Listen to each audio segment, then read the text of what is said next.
I hope you can all see my screen well. It says unlock your organization's potential. I'm Derrick Maines, and we're going to talk a little bit today about our training programs, give you a little bit of background on that, and answer any questions you might have. I want to start out with an analogy. I'd like you to think for a moment about your existing business, and I wish this doesn't happen to you, but imagine tomorrow you go in or you walked in this morning and your business is a fishbowl and it's leaking water all over the place. What would you do? If you had a leaky fishbowl, the reality is you could put more water into it. You could increase sales and try to fill more water into the bowl. You could also replace all of your fish and try to find better fish that would be better suited to the arid environment. You could even focus on training your existing fish to use less water.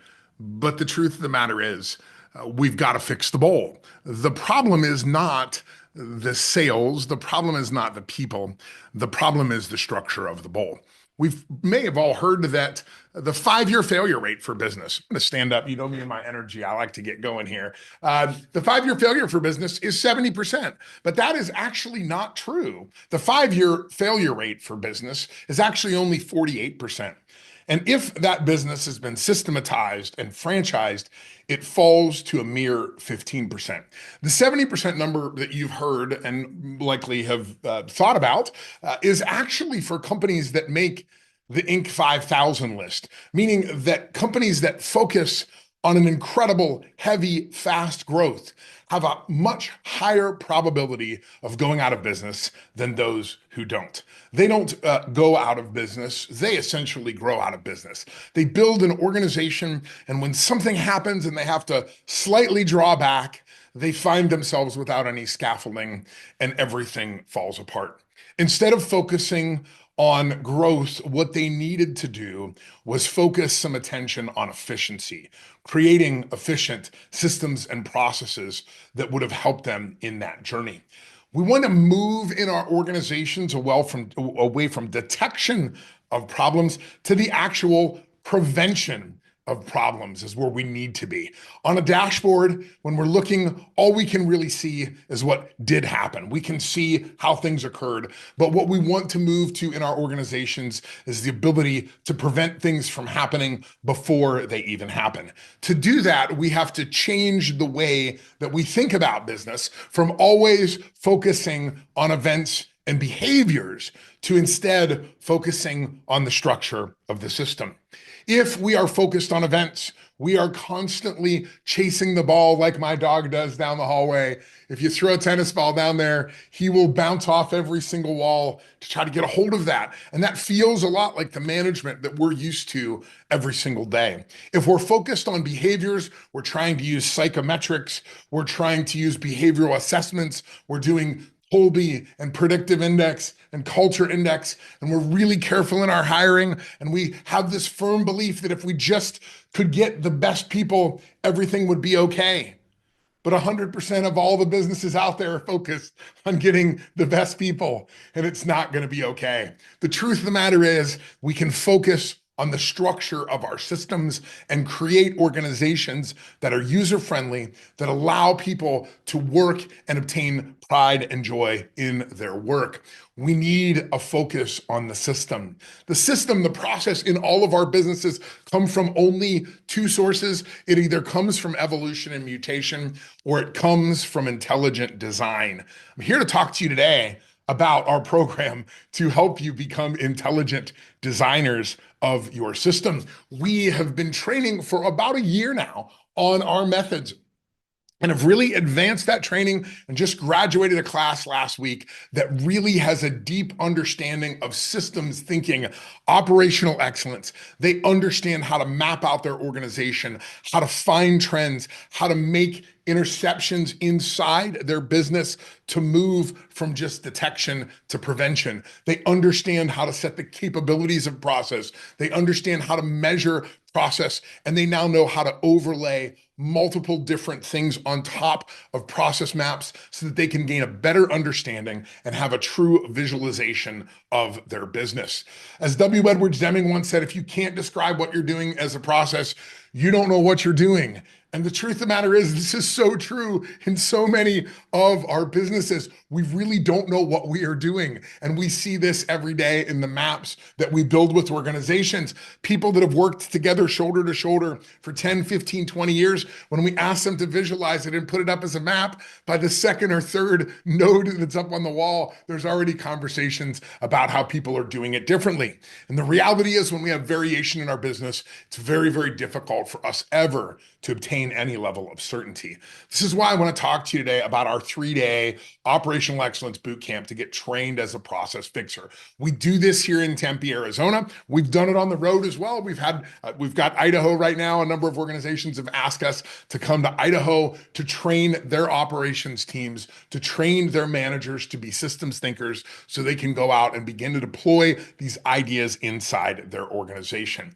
They have gained a really deep understanding of how to map out organizations at every level, from the 30,000-foot view down to the systems and the responsible and accountable parties for every node and line in a process map. They understand how to identify what core processes are. They have been given the tools to go out and find out where there are pain and bottlenecks in the organization and how to map the relationships between those things to better understand how to fix their company. These are operations managers, they're leaders, they're directors, they're people that have a little bit of authority inside the organization, but they need to become systems thinkers so that they can step out and begin to do this work with their people and train their people on it as well. The M4 system is what we train on. This is what I have created over the past 20 years. It's a combination of my experience and the experience that we've gained by the acquisition of Process Triage, a 30-year methodology that we acquired just 11 months ago. And this is really about starting in your organization with recognizing you must be able to visualize the work. You cannot fix what you cannot see, and it is impossible to have a conversation about what's happening in the process if we cannot see the relationships between all of the things that are happening. So we have to start with mapping inside of an organization. We have to get into the visualization of it. And these are not maps that are created by executives. The people that are on this call are unlikely to be the ones that truly understand how the work is being performed. The truth of the matter is, the people in your organization that do understand how the work is performed, they're very unlikely that they have a voice directly with you as a leader. And because of that, that means that there's all of this variation that's happening. There's all of this confusion. There's situations that people are in where they are observing the behavior of a process of things that just shouldn't happen, but they have no way to communicate that back up through the organization so those things can get fixed. That's what we're doing here at Process Fixer. That is the mentality and the systems thinking that we're embedding into the people that are coming through our training so that they can go back into their organizations and begin to map out with their people. Once we've mapped out and visualized process, then we want to obtain SMART goals and understand what a process is capable of. If you listen to much of my work, you know I'm not a really big fan of individual KPIs. I think team performance is way more important than it is in measuring individuals and their performance. Because when a team comes together, a team many times can produce results that individuals cannot. So we look heavily at measuring not only the systems inside the organization, but the processes, and understand what those processes are capable of and where we can make interactions with that process in order to improve it and to prevent problems in the future. As I said, you cannot fix what you cannot see. If you cannot see it on a wall, if you can't stand there together, shoulder to shoulder, and see what's happening, how in the world can you ever really make change? Think about all of the things that you do in your life that you have to see to be able to do. You cannot do the work unless you can see how it all relates. It's that systems thinking mentality. I've said this in other workshops. I'm sure you've all heard it enough by now, but the reality is no one goes on a road trip using a PowerPoint presentation or an Excel spreadsheet. You've got to have a map. This is how we navigate. This is how we understand where we are on our journey. This is the only way to help everyone visualize and understand where we're going. Just 2 weeks ago, I had a CEO said to me, "I have a vision," and I said, "Show it to me." And he stood there for a minute and he's like, well, let me explain. And I'm like, no, show me it. Show me the diagram on how you're going to get from here to here. And he was sort of mind blown by that. He's like, I never really thought about it. Going back to what Deming said, if you don't have a process, you don't know how to get there. It's important to do this work because the system is really where everything is happening. The how and where of your organization is found in the process maps of your company. We need to become intelligent designers of our process. You've probably all seen me do this exercise. I'm going to do it quickly because I know how powerful it is and how important it is. But if this is what your people are navigating, if I gave you 8 seconds to find all of the numbers 1 through 49 in consecutive order, you couldn't do it. I've done it thousands of times with people. Usually they find 1 and 2 and 3. They never get beyond 4 or 5. Then I tell them, what if I clean it up for you? What if I took out all the junk? How much better can you do? And they can do a little bit better. But if that 8 seconds that I gave you to do this exercise represents an 8-hour workday, the work that you can accomplish here is very minimal.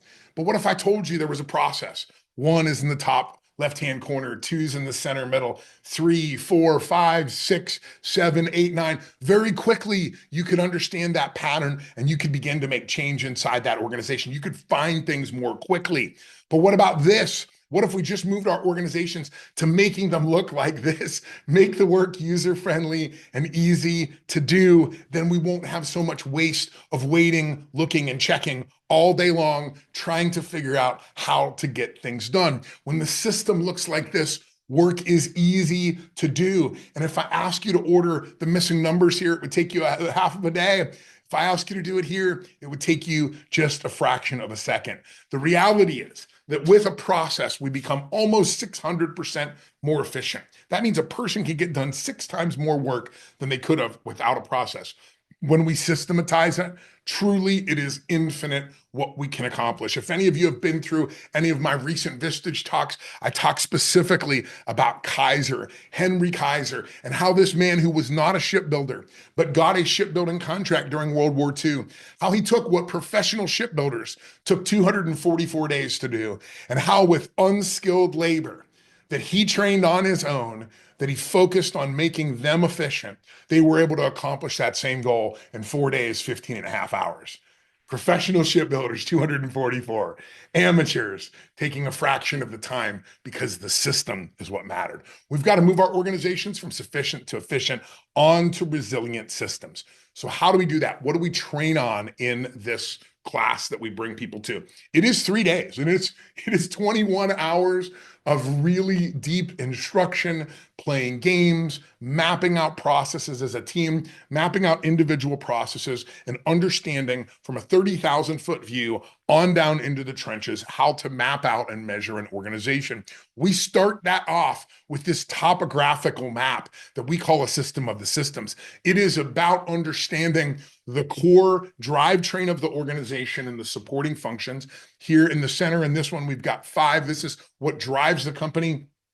These are the supporting functions of the company, and all of the items down below are the functions that must occur for these things to be accomplished inside the company. It's incredible when you put this up on the wall. Many times it's the first time that anybody ever saw all of the addition that has to happen in order to deliver a product successfully to your customer. And that system of the systems map, we teach them how to do this in a workshop where they spend a couple of hours identifying what those processes are, thinking about all of the functions that go along with that and how all of those things work. And this is what it looks like at the end. It's a list of all of the things that we have to do in order to accomplish our goals. Many times there's between 40 and 70 processes that are identified in this that really should be mapped out. Then we begin asking some questions. Once we have a map that looks like this, we can start to ask questions like, how long does it take? How many days does it take from the beginning to the end? How many days does each segment take?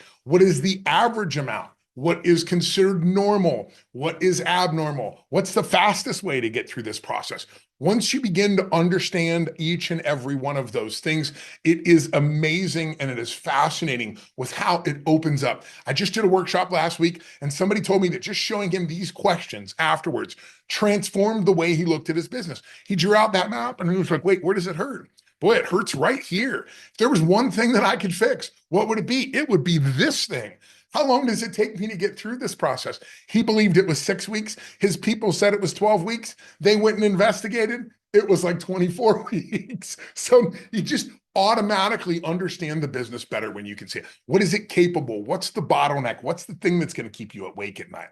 Then the next part of that we teach them how to do is we teach them how to do ranked choice voting. And in this instance with System of the Systems, what we do is we give everybody, we bring a group of people together and we give them all votes. And then we ask them to go place those votes on the map in the place that they feel like stops them from accomplishing the best work in the organization. And then from that, we now have a heat map of where people believe the problems and the challenges in the organization are. And now we can begin to deploy inside that organization with those skilled people that know how to go out, that we've trained how to go out and fix and engineer solutions to these problems. Once we've got that high level 30,000 foot map and we can see the topography of where there's pain and where there's bottlenecks, where the peaks and valleys are in the process, now we can start to really dig deeper. And this is what we spend about half to 3/4, probably 65% of the time in training, is teaching people how to build detailed maps. Sorry, that one's a little blurry. I think my internet connection went on me. But this is what it looks like, standing up against a wall with the assets, teaching people in the organization how to be systems thinkers and to begin to lay it out. Now, it looks like just a bunch of sticky notes, custom sticky notes on the wall. This one took 4.5 hours. The arguments that broke out in here, the identified problems, you can see all the pinks up here where immediately they start to understand, wait, this is the problem. We can now resolve it. We now see it. We all can work through this together. What do we need to do to fix this problem together? And this is what happens when they're taught how to use this action result mapping methodology. That could be a simple map, something that's done over an hour lunch or over a meeting, where instead of the traditional meeting metrics, the traditional way and agenda, we just stood up against a wall together and we said, what's the problem? Where does it start? What are the steps in between? How are we dealing with this? Who's responsible for this? What system do we use? It gives us a way of navigation. That can also go a little bit farther. This is a recent workshop we did. This is about half the wall from an 8-hour day. And unbelievable, all those pinks in there are places where people are feeling like they're bottlenecked and they're restricted. They can't accomplish their goals. And these are things that are standing in their way. Things that at the end of the day, we can put together into a list and we can hand back over to executives and say, here's the 5 or 10 things that stop us from accomplishing the quality, the quantity, and the speed that we want from our process. The craziest one we've ever done with this, we did a large workshop like this. At the end of it, we asked the employees, what do you think? How much more work could you get done if we could just solve the top 3 to 5 problems on your list? And they all laughed and said, at least 20% more work.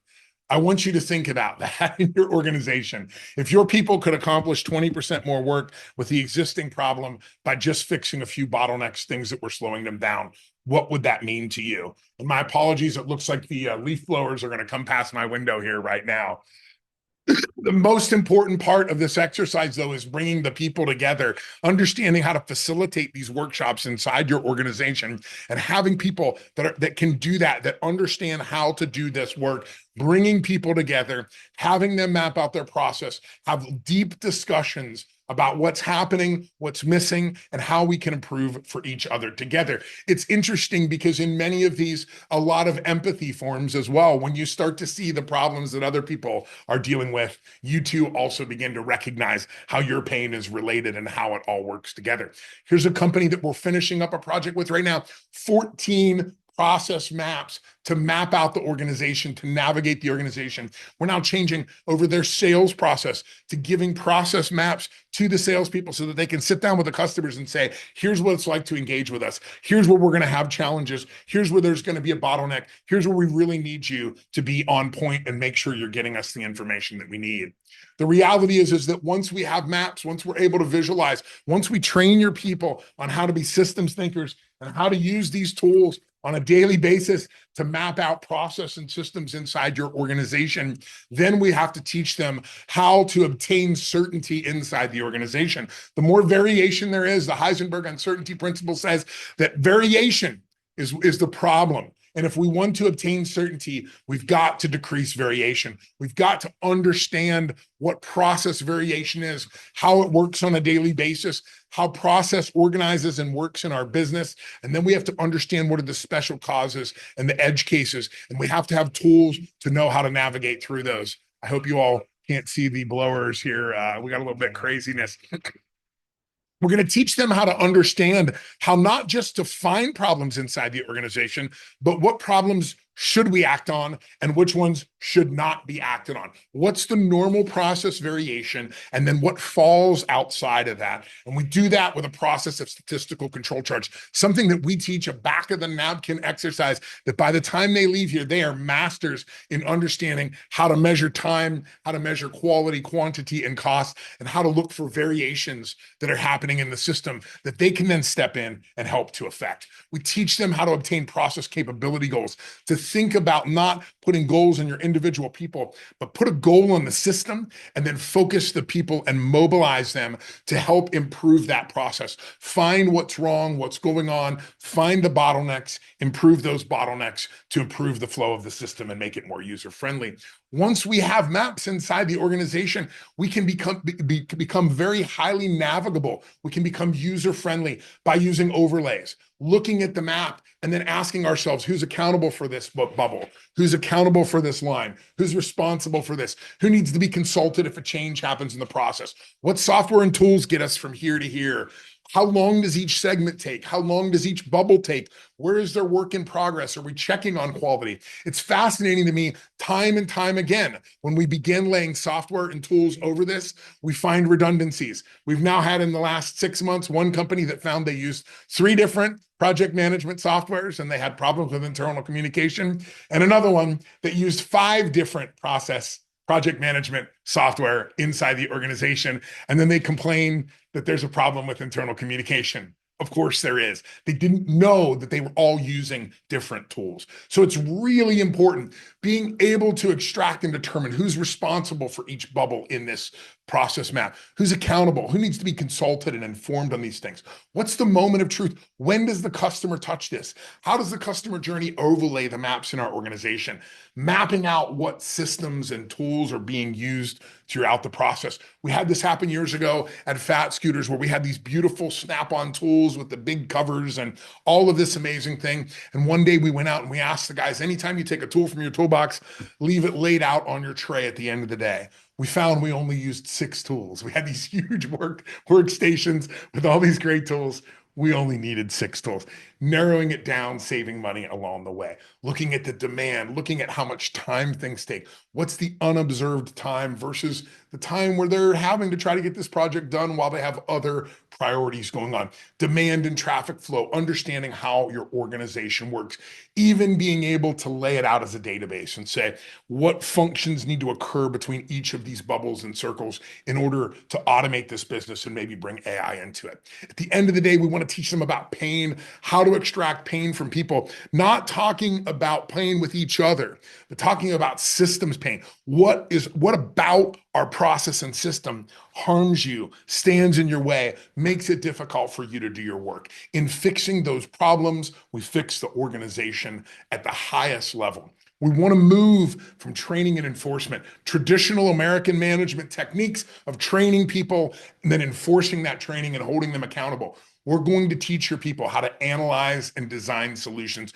We're going to show them how engineers think, and we're going to give them tools, root cause analysis tools, including our own, the ADTE method, where we ask them a series of questions every time they're talking about a problem in the organization, and it tells us what the next step is to go through that. This works perfectly with every operating system out there because those operating systems are focused on training and enforcement. Our methodology is focused on analyze and design, becoming the engineer, the designer of the process and systems in your organization. It is about a focus on structure. We've spent almost all of our management careers managing events and behaviors, when in reality, if we just improved the structure, we could improve a dramatic amount of the problems that we have. W. Edwards Deming, the man who led the quality effort during World War II in this country and created many of the methods his influence on the Japanese after World War II in the creation of Six Sigma and the Toyota production system and lean and all the methods we use in software development, agile, waterfall, all of those things to this day go back to the work of he and some of his counterparts during World War II. And at the end of World War II, Deming said 85% of the reasons for failure are deficiencies in the systems and the process rather than the employees. It doesn't mean that employees can't screw up. It just means that we could have made a system where they couldn't make a mistake. And if we want to have an organization that's resilient, that's going to be here for a long time, we need to focus our attention on the structure. Interestingly, 30 years after he made this statement, he was asked, after going to Japan and helping them rebuild their entire economy, he was asked, did that 85% hold true? And he said, it did not. Statistically, after looking at all of these organizations help rebuilding the world after World War II, it was actually 94%. 94% of all of the rework failures and deficiencies could have been avoided if we had focused on the system. We train people in our training, not just to react and then resolve problems, but to improve and find ways to innovate. But we don't just train them here for 3 days. And it's an extensive 8 hours, 9 hours a day for 3 days of learning these things and putting them into practice. But in addition to that, we also support them afterwards. I've got a Substack called The Approach. Substack is a social network that's private where you can come in and you can have conversations with each other and develop community. We have that community available for all of the people that are certified in our method so that a couple times a month we can jump together on a webinar. We can talk about the challenges we're having.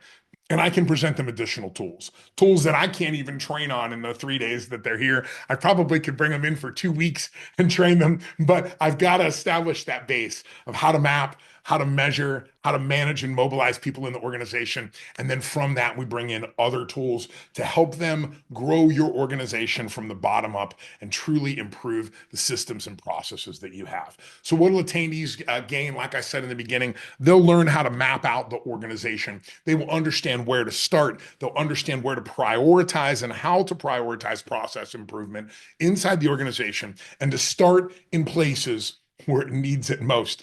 I was laughing recently. I was talking to a CEO and he said that they had started a process mapping effort inside their organization and he was really excited about it. And the team spent a half a day together mapping out the process on how to improve PTO requests. He was like, last thing I'm worried about right now is PTO requests.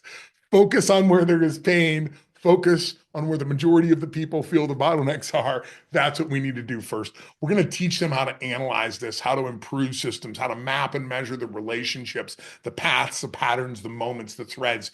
Give them that ability to become a systems thinker. And it's a lot of fun when we do it because usually when they're here for the training, about the end of the second day, everybody has a low-grade headache, not because of the content, but because their brain isn't used to thinking this way, to constantly asking why every time something happens. So who's this training for? It's for operational managers. It's for team leaders, people that need clarity in the process. It's for project managers. This last week, I had 2 VPs of operations. I had 2 directors of operations. I had a CTO, a CIO, a EOS implementer, a CEO that came through that really wanted to understand this thing. And I had a programmer that was in the room that wanted to think more in systems. These are the kind of folks that attend this type of training. For you as an organization, what do you get out of this? Other than your people being transformed in their thinking, they're going to come back into your company. Excuse me. They now understand how to make business user friendly, how to make it friendly for the employees so that the employee can accomplish more, that they're not just the lowly hands in the organization doing things, but that they have the ability to use their heads and to think about these things and to identify challenges and problems that are standing in the way of the work. You're going to spend reduced time on operational challenges. Probably all heard me talk about the waiting, the looking, and the checking. 25% of our time as leaders is waiting, looking, and checking. Eliminate that stuff. When I was the COO of Fat Scooters, we used to do a thing every day where we brought the employees together. Anybody have to wait on anything yesterday? Speak up right now. I want to know if there was anything you wait. Yeah, I had to wait on this. Let's figure out how to solve that so we never have to stand alone waiting again. Anybody have to look for something that you couldn't easily find? Yeah, I couldn't find this. Great. Get a can of spray paint. Let's spray paint it on the floor of the location where that is, and checking. Oh, I got to go get on the status of this. What's the status of this? No, there's got to be transparency into that. You'll get improved profitability by this focus on systematic improvements. You're going to have a more engaged, powerful workforce. And in the end, this is all focus on bottom line. Yes, you can become much more profitable by a focus on process and systems.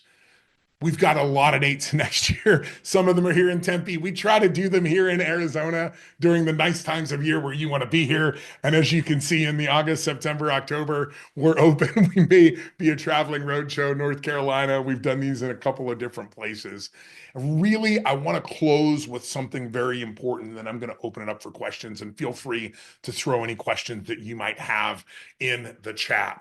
The truth of the matter is if you were hired tomorrow as the CEO of a brand new shopping mall, you could have two choices. You could either put lines and signs in the parking lot, just like everybody has done to help guide people and help them navigate and get to a parking place and not have accidents and to improve the efficiency, or you could try to train each one of them. You could only allow the best people to come and park in your parking lot, and you would have an unmitigated disaster. The truth of the matter is people have to be able to visually understand the work. They've got to be able to stand there with a map and look at it and go, hey, that's me. Here's how I relate to each one of these things, how these things work. Here's the thing that's standing in my way. Here's the things that I can help improve on a daily basis. In closing, as I said, your approach right now in your organization is all about growth. 67% of the companies that make that Inc. 5000 list that grow faster than all the others go out of business. And they do that because their approach is focused on growth, not focused on efficiency. Find a way to find process in your organization. Work together to systematize that organization. And in doing so, 343,600% more work can get done inside your company. We have classes in January. We've got classes in March. We are doing these. Not only do we always do them open for the public like this, many times we'll have a company that wants to send one or two people into us. We also have companies that are like, hey, look, we've got 12 people we want to train. Let's work this out together. Let's find a time that's suitable to you and your team. I am now going to open it up to questions. I've talked a lot about the why here today.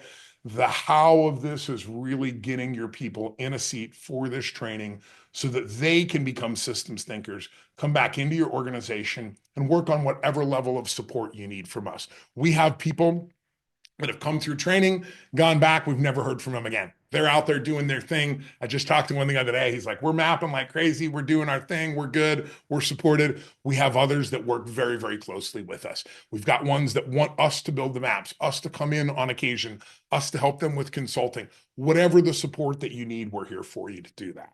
I'm going to open it up for questions now. Pam, you're there too, eh? I just said, hey, I think that's a Canadian thing.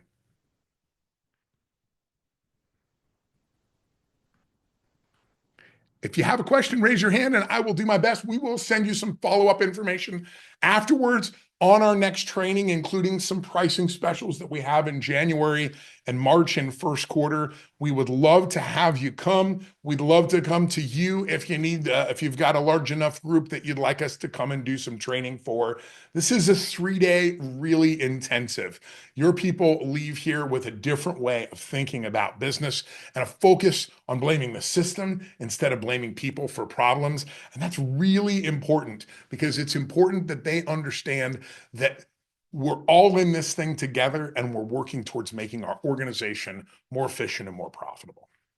I'm going to give it another second or so on the chat in case anybody has a question. Feel free to raise your hand. I will grab you. I didn't do that good. Come on now, folks.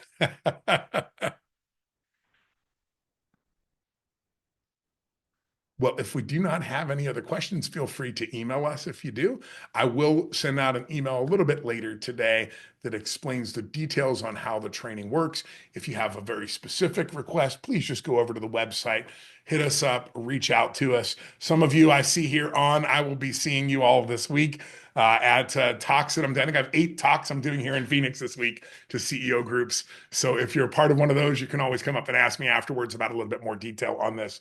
But if there are no other questions, I will go ahead and end the session. Let me just check. There is. Oh, there is two. Sorry, I missed it. What size group is required for us to travel to them? We like to do this about 8 to 10. I don't like to have more than 12 to 15 people. So Jennifer, thank you. Good question. Yeah, 8 to 10 people is what we like to do. And that can be, I'll give you a great example. My Idaho friends, I see some of them that are on here. There's 2 companies that were like, look, we each want to get 4 or 5 people. Let's get it together. We put a special deal together for them, and that really helped. Will the recording be shared? Yes, Evan, we will share this recording with everybody afterwards. And you can find lots of my recordings online too about this kind of stuff. You'll start to see more and more in January as we start to turn some new levels on with our content about this as well. And you also can join our Substack. If you check it out at substack.com, the process fixer. And if you just go to Substack and look for the process fixer, you can find our free content there as well. That's not available to, we have some special content that are available to facilitators too. I think we've answered all the questions. Thank you all so much. We'll get you out a copy of this recording later today, as well as some information on how to sign up to have your team come through and get certified as a certified process fixer and a process triage facilitator. Thanks again.